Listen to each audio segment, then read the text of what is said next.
Astana Alia माड़ी शरीफ ਦਾ ਜਿਹੜਾ ਅਰਸਾ ਜੀ ਉਹ ਤਕਰੀਬਨ 50 ਸਾਲ ਤੋਂ ਉੱਤੇ ਦਾ ਹੈ।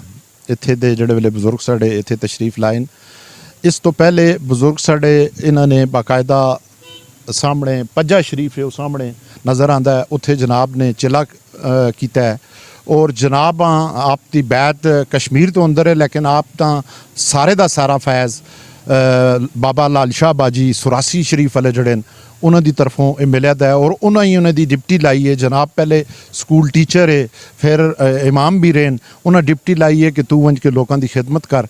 तो फिर साढ़े मुर्शद पाक जड़े सैयद इसाक शाह काज़मी कलंदर लासानी हसनी हुसैनी वो इत्थे आ गए। इत्थे आके उन्होंने दीन की तबलीग शुरू की, लोगों की खिदमत शुरू की। उस हिसाब नाल रफ्ता रफ्ता एक काम अगे बढ़ता रहा। फिर इन्हों का एक घर सरपाना शरीफ के अंदर भी जोड़ा वो मौजूद है। जिहड़े वेले जनाब की तबीयत ज़्यादा ठीक नहीं होंदी तो सरपाना शरीफ ही बहते। फिर माड़ी शरीफ इन्हों की मुस्तकिल जिहड़ी है रिहाइशगाह है। ये वो फकीर है कि जिहड़े हक गल दसने वाले फकीर ऐसे फकीर है कि जोड़े हर वक्त अल्लाह की ज़ात में मुस्तखरक रहते। अज इस आस्थाने तो बेअंताशा फैज़ पाकिस्तान भर के दुनिया भर के लोगों जोड़ा वो हक का फैज़ मिलता है। ये सुनिया का आस्थाना है और इस आस्थाने तो जनाब का पर्दा फरमाने तो बाद जनाब का जोड़ा मज़ार मुबारक है इन्हों की जनाब की पहली जी दफन होए ये छतरी रतापड़ शरीफ में होए। लेकिन 40वें दिन जनाब के हुक्म उत्ते जनाब इत्थे शिफ्ट किया गया।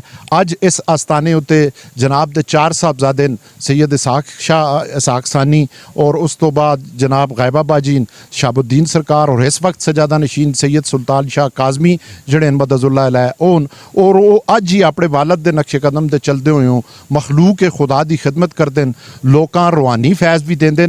और उस दे नाल जनाब सुल्तान शाह साहब ने इत्थे एक वेलफेयर ट्रस्ट बनाया है जोड़ा गरीबों ते मस्कीना लोगों वास्ते भी वो कम करते हैं।